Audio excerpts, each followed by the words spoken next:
Which Monster Hunter game has the best base game roster? Happy hunting to all low rank and master rank hunters alike. This is the Navarre Jenkins channel. A couple videos ago in the Can We Talk About This Monster Roster video, I made this claim. I think it's like easily the best. Now, I could have just left that claim completely as is, forgotten and never truly tested, but that wouldn't personally sit well with me. So I'm deciding to start a series before the release of Wilds where I will put every game head to head to determine which one has the best base game roster. The winner of this series will be crowned the game with the best base game roster and will eventually compete head to head against Wilds to see if the claim I made holds up. Before I get into all the nitty gritty details of this video, please be sure to like, subscribe, and comment. My favorite thing about these videos has been seeing your guys' comments and your support from the viewers, so please share your comments and any opinions you have. It means a lot to me. But go ahead and comment which one of these games you're rooting for. I would love to see that comment in the section before you watch the whole video and see who wins. I would like to see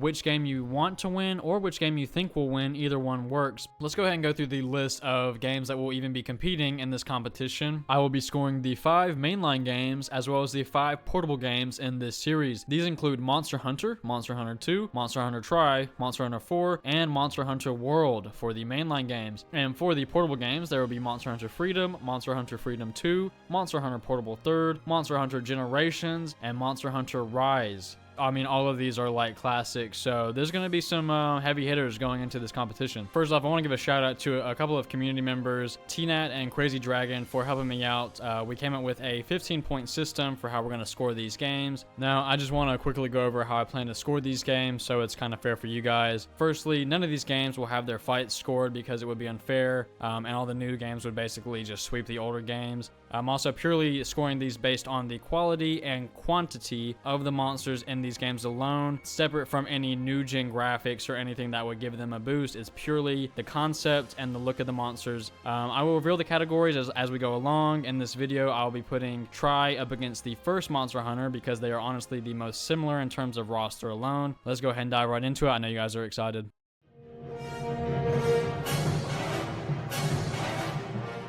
I want to go ahead and kick things off the way all Monster Hunter games are started and compare the first monster hunt you fight in both of these games, giving the winner of this category a single point. For the OG Monster Hunter, this is Velocidrome, and for Tri, this was Great Jaggy. Velocidrome is the iconic raptor monster that we all know and love from the first Monster Hunter game. It is a bright blue color sporting the red head crest and claws, which accent the blue quite nicely. However, Tri is coming with a heavy hitter of a starting monster with Great Jaggy, which is arguably one of the more iconic starting monsters and one of the best raptor monsters. Its purple and red color scheme contrasts very nicely, and the monster itself resembles a Dilophosaurus. Out of these two, for design alone, we chose to give it to Great Jaggy. Honestly, it's just a more iconic and versatile monster, I would say. Velocidrome, yes, is the most OG starting monster we have, but being the OG and being the first monster of its kind can only take it so far in terms of design and style aspects. So yeah, Great Jaggy definitely takes this first point. Next, we're going to be scoring the deciding factor for which game won most of these matchups, honestly, and that is the game's flagship monster. This category awards the game 3 points. The reason for this category being so skewed is because the flagship of the game is arguably its most important aspect when convincing people to buy or look into the game itself. It is the monster that will be associated with it for, years to come. The first Monster Hunter comes with the undeniable OG of the whole series, Rathalos. This monster is definitely a force to be reckoned with, the king of the skies, and rightfully so. However, just like Rathalos is the king of the skies, Tri carries with it the king of the seas, Lagiacrus. These are easily 2 of the most iconic monsters in the whole entire series. You have red versus blue, fire versus lightning, the vast skies versus the endless depths. And for the winner of this category, we chose Lagiacrus. While Rathalos is the OG of the series, again, like I said, there's only so far that will carry it. To me, Lagiacrus carries so much more weight in terms of a flagship. It's just an iconic flagship. Rathalos is cool. It's basically the Pikachu of the Monster Hunter series, but that being said, it's the most basic monster. Lagiacrus just carries Tri on its back, honestly, in my opinion. So yeah, Lagiacrus wins this category. Next up, we are comparing the final bosses for each game, awarding the winner only 2 points. The final boss carries more weight than the first monster you fight in the game, but I wouldn't say it carries as much weight as the flagship, hence why we made it worth 2 points. For the original Monster Hunter game, we have the OG Fatalis, the strongest of all the black dragons and the king of fire. However, for Tri, we have Alatreon, another widely popular black dragon who controls all the elements. This one was one of the more difficult decisions we had to make, as we literally had to choose between two of the most iconic, strongest, and coolest monsters in the entire franchise. It was no easy pick, but we chose Alatreon for a few reasons. For one, the idea of wielding every element is much cooler than being the strongest wielder of one element. Like the quote, "A jack of all trades is a master of none, but oftentimes better than a master of one." For that reason, Alatreon is a much cooler design and concept for sure. I just want to take a quick moment to pause and just say that no matter what we chose to win, there was going to be a divide in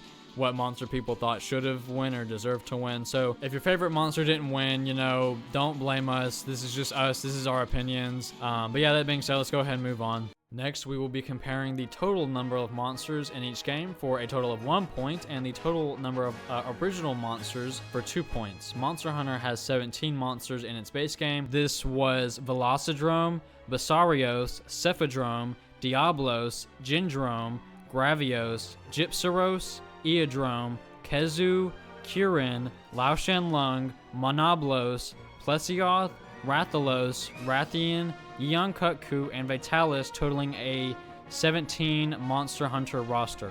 For Tri, we have Agnactor, Barioth, Baroth, Deviljho, Diablos, Giginox, Gobul, Great Baggy, Great Jaggy, Lagiacrus, Kurpeko, Rathalos, Rathian, Royal Ludroth, Oregon, Cedius, Jin Moran, and Alatreon, totaling 18 monsters. Tri has a total of 18 monsters in its base game, so Tri takes the win for 1 point. However, Monster Hunter has more original monsters, as it was the first Monster Hunter to ever be created, so all of its monsters are originals. We're now going to be getting into a more obscure category for sure, which is the locale, uniqueness, and quality category. Yes, we are comparing the base game monster roster, but it's also important to compare the arenas these monsters fight us in. For Monster Hunter, we have these regions: forest and hills, jungle, desert, swamp, and volcano. Yes, this game technically has Fortress and Castle Shrade, but this is where you fight Laoshanlung and Fatalis, so we're not going to be counting these locales. Tri has Deserted Island, Flooded Forest, Sandy Plains, Tundra, and Volcano locales. Both games have an equal number of locales and arguably kind of just carbon copies of each other, but we did give it to Tri because Tri has underwater segments, and while we said that we're not taking the fight into account, the underwater aspect and the fact that you can go underwater in the first place is just a cooler concept and exploratory mechanic, so we're giving it to Tri for the locale section or category. Tri has technically already won, but let's go ahead and cover these last three categories to see if Monster Hunter really even stood a chance. The categories are Monster Variety, Monster Vibrance, and Monster Style/Aura. Tri wins Variety for sure, being the first Monster Hunter game to introduce Leviathans and Brute Wyverns into the game, with monsters like Agnactor, Lagiacrus, Baroth, and the iconic Deviljho. We also gave Monster Vibrance to Tri because of all the monsters like Gobul, Giginox, and Kurpeko, which are 100% more vibrant than Gypsaros, Gravios, and Cephadrome. Last up, we have Style/Aura. Basically, how badass are these monster lineups? If you can look at a lineup and go, wow, damn, that's a good lineup, you know you have a great fucking lineup, man. And again, to no one's surprise, Tri takes the win here. Fatalis, Rathalos, and Kirin pull a lot of weight here, but then you look at Tri and forget they even existed, to be honest, man. Tri has Lagiacrus, Alatreon, and Deviljho, which are without a doubt, in my mind, some of the best and most badass monsters in the entire Monster Hunter franchise. A couple of you are probably very